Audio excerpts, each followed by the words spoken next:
De volta para uma conversa de peso, hoje com o treinador da equipe de basquete da Fevale, Juliano Selbar. Mas antes de ser treinador, chegou a jogar profissionalmente, né? Cheguei. Foi a Sojipa que abriu esse espaço para ti. Foi a Sojipa que abriu esse espaço através do... Quantas medalhas hoje em casa? Mais de 50 hoje. Maravilha, parabéns. Obrigado. Guardadinhas, bonitas, Guardadinhas, lá, bonitinhas. Um espaço destacado. Tem uma caixa de medalhas e em cima de uma prateleira os troféus também. Que cena era essa do basquete? Com quem tu jogou? Que campeonatos foram esses?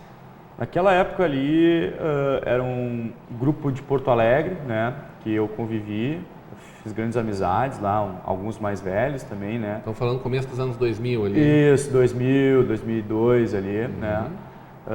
Então era um grupo que já tinha lá, eu entrei a convite de um treinador, joguei minha categoria de base sub-17 e sub-18, onde eu até fui seleção brasileira de base aí, com 18 anos. Legal. Jogou numa Copa Internacional na Colômbia.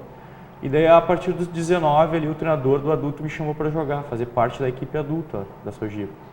Então lá a minha experiência foi muito grande, porque eu comecei a jogar uma Copa Sul com Santa Catarina e Paraná, e de repente eu estou disputando com os caras profissionais, né? Uma Supercopa lá em Brasília, um cara que eu olhava na televisão, né? Que hoje é a seleção brasileira, uns que já até são irmãos de jogadores da NBA, né? Como é o caso do Sandro Varejão, que é o irmão do Anderson Varejão. Jogou com ele? Joguei contra ele na época, e alguns americanos até, que eram da época, que era o Kenya, que era o chutador dos três do Campeonato Brasileiro, o Fischer, que joga no Bauru hoje, profissionalmente. Então é uma experiência assim, grandiosa para quem estava começando e era apenas um guri de 19 anos, né?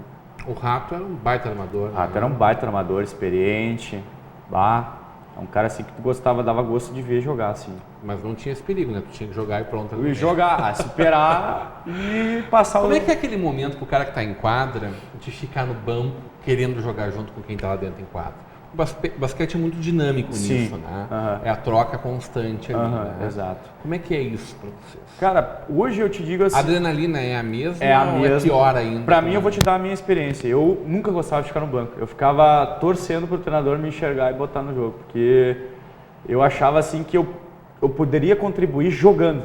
Em quadra, no banco e falando... Era uma coisa frustrante para mim. Então, hoje mais, tu usa mais o banco, porque o esporte hoje é muito mais físico. Então, tu precisas repor atleta e manter o mesmo nível de jogo. E é uma estratégia também, né? E estratégia, é um jogo de xadrez. É um momento, outro momento, segundo depois é outro momento. Um outro momento, tu oscila para mais ou para menos. Tu tem que sempre achar regularidade do teu jogo no basquete. Porque são 4 quartos, né? Então cada quarto é uma história diferente. A tua escolha pela educação física tem a ver muito com a tua vivência do basquete. Com certeza. Com esse prazer pelo esporte como um todo. Com certeza. Veio do basquete, desde os 7, né? Como eu tinha comentado, e com outros esportes que eu pratiquei até os 12 anos. E a partir dos 13 eu defini que o basquete era aquilo que eu queria mesmo para minha adolescência e parte jovem, assim. Como é que nasceu a Fevale para ti? Tu jogou 5 anos tu foste jogador da Fevale. Equipe durante 5 anos, onde vocês foram 5 anos campeões. Campeão gaúcho universitário. Campeão gaúcho universitário, que possibilitou jogar nacional. Um brasileiro universitário, né? E mais 2 anos, agora recentemente. Como treinador, né? Como treinador, também vitorioso. Né? O projeto da Fevale começou no final da graduação, que foi em 2007. Eu tive 1 ano só de bolsa que a Fevale dá para os esportistas praticar o esporte lá. Então eu peguei o final da minha graduação e também fiz as minhas 2 pós. Então o basquete ali me deu aquela vivência de novo, de competir com prazer, de estar disputando algo bom e forte nacionalmente e gaúcho, e também falando em parte da nossa região aqui, gaúcho, né? Que é um expediente ainda muito acanhado no Brasil, né? Com certeza. Nos Estados Unidos, muito comum isso, muito comum, desde o ensino médio, que é o high school lá, eles jogam todas as modalidades, é uma coisa muito forte, e segue também a universidade. Não é à toa que são campeões olímpicos. Com certeza, isso é trabalho e fruto da estrutura que eles têm lá, e muito atleta, né? Muito atleta. Perfeito. E essa distinção acontece com os atletas que estão lá e vão longe, né? Que tipo de benefícios, além desse que tu falou, do benefício propriamente da bolsa, vocês tinham ali? Não pagava para jogar. Não pagava para jogar. A Fevale nos proporciona toda a parte de saúde, a parte quiro, fisioterapia, psicologia e nutrição. Perfeito. Gratuito, tu ia lá, agendava um horário e fazia, tu tinha toda essa contribuição da Fevale e além de um seguro. Se tu se machucasse, a Fevale cobria teu machucado. Lesionasse, como é comum, ligamento de tornozelo, ombro, a Fevale pagava aquilo porque estava cobrido com um seguro. E além de tu poder viajar sem pagar nada, né? Tu usufruía daquilo só para te estudar e tu tinha que basicamente treinar e fazer aquilo que tu gosta.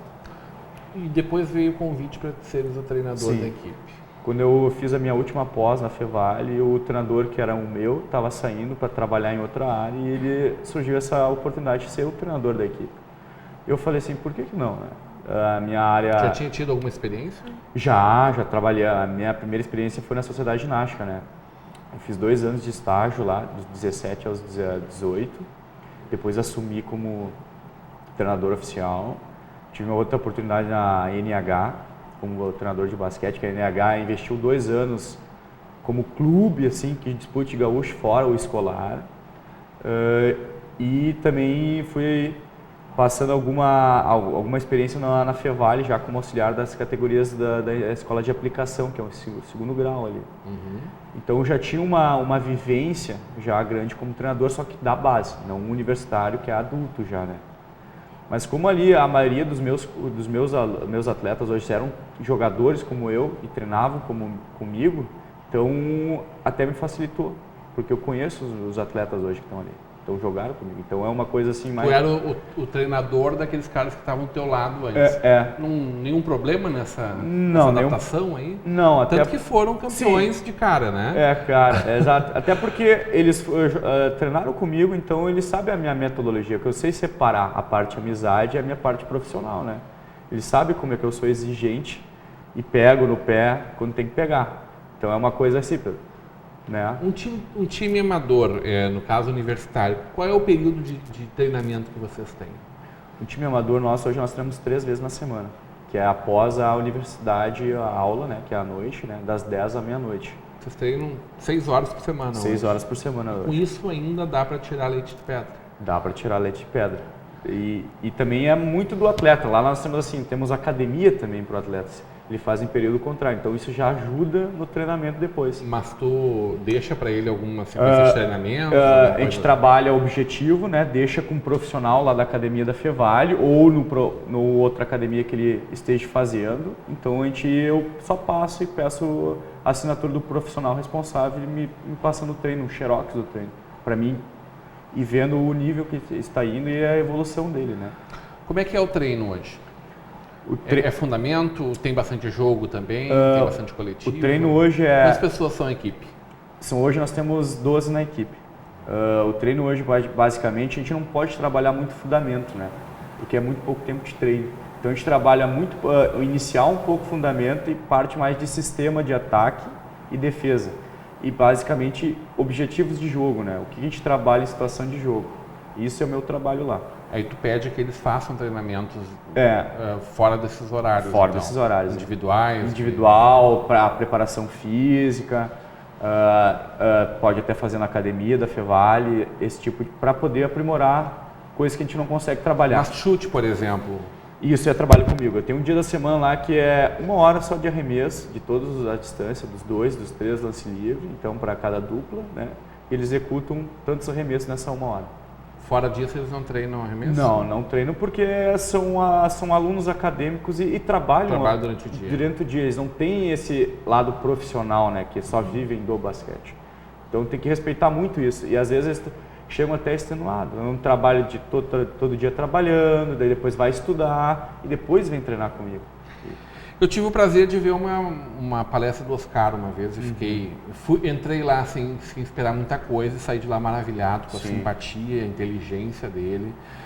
E aí ele contava de todas as dificuldades, tudo como era dentro. Ele consegue te colocar realmente dentro de uma quadra explicando como é o jogo, como é muito tempo de treino antes disso, né? E aí ele contava que o pessoal ia embora e ele ficava chutando. Sim, ele tem uma frase que não é sorte, é treino. É treino. Não treinado, ele falava. Ele ficava depois do treino arremessando 1.000, É um número absurdo, mas a gente consegue acreditar realmente porque tu vê o resultado em quadra depois. Com certeza. Né? Não é à toa que é o Mão Santa. É o Mão Santa. O cara se dedicava e se puxava. É o maior nome do nosso basquete.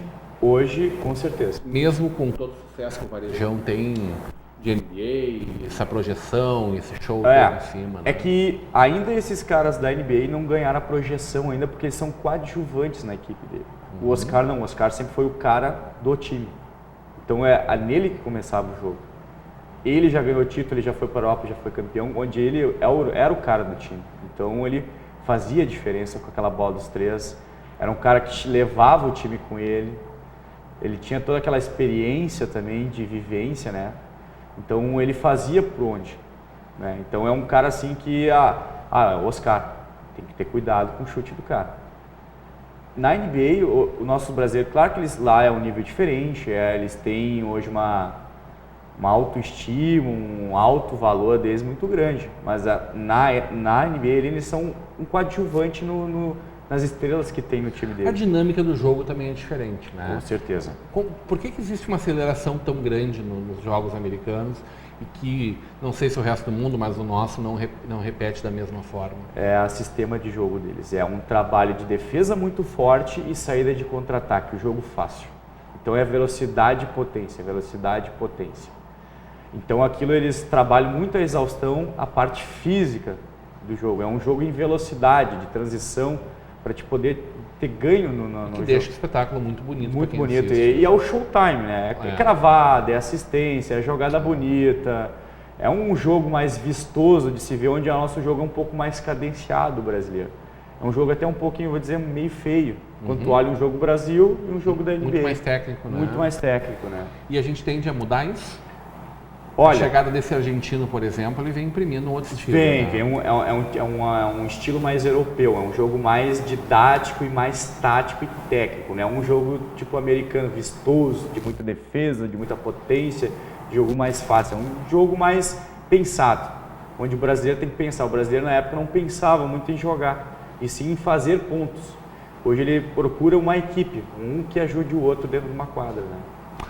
Aquele jogo de Indianápolis, agora eu não me lembro se foi 87, 89... 86 foi. O Brasil derrotou a equipe principal americana num jogo, primeiro jogo que único, maravilhoso, de arrepiar só de ver as imagens, estão no YouTube, para quem não viveu aquilo lá, que recupere isso, porque foi lindíssimo, né? Aquilo a gente não tem condições de repetir tão cedo, me parece. Ainda não. Ainda estamos... Vai demorar quanto tempo para a gente chegar lá? A gente vai chegar lá? Cara, a gente tem um universo incrível no Brasil de atletas, cara. Potencial a gente tem. Não posso te precisar o quanto tempo vai levar, mas a gente tem potencial para te chegar lá ainda um dia. Juliano vai estar brigando quanto tempo para que esse dia aconteça?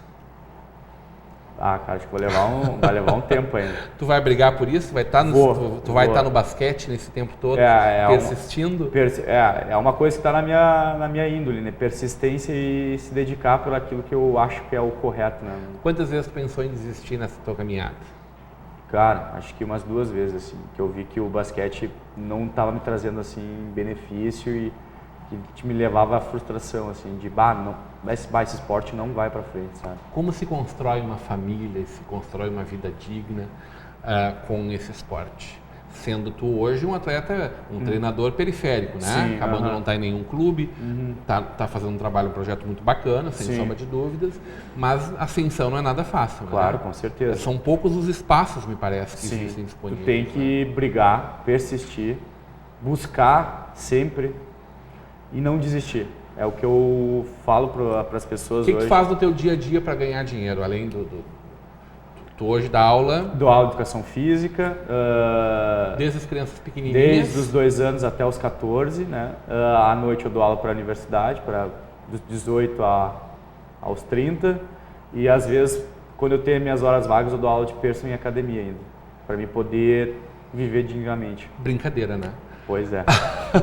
Não é fácil. Juliano, grande prazer conversar contigo. Desejar muito sucesso para ti, para a tua equipe hoje e a tua ascensão pessoal, profissional, para que tu consiga levar o nome da nossa região a espaços ainda muito mais altos e o nome do basquete, o lugar que ele realmente merece no coração de todos os brasileiros. Muito obrigado pelo convite. é um pouquinho da nossa realidade que eu queria trazer aqui hoje. Que acho que a gente conseguiu passar bem para as pessoas que estão nos acompanhando, né? Hoje numa conversa de peso com um atleta, ex-jogador hoje, mas sempre uma linha de 3 metros ali com certeza. Sim, né? com certeza. 21, garrafão. 3, um treino ainda que se dá para correr um pouquinho. Mas treinador da equipe de basquete da Fevale, Juliano Selbar. Continue agora com a programação da nossa Vale TV e da nossa rede Comunidade de Televisão.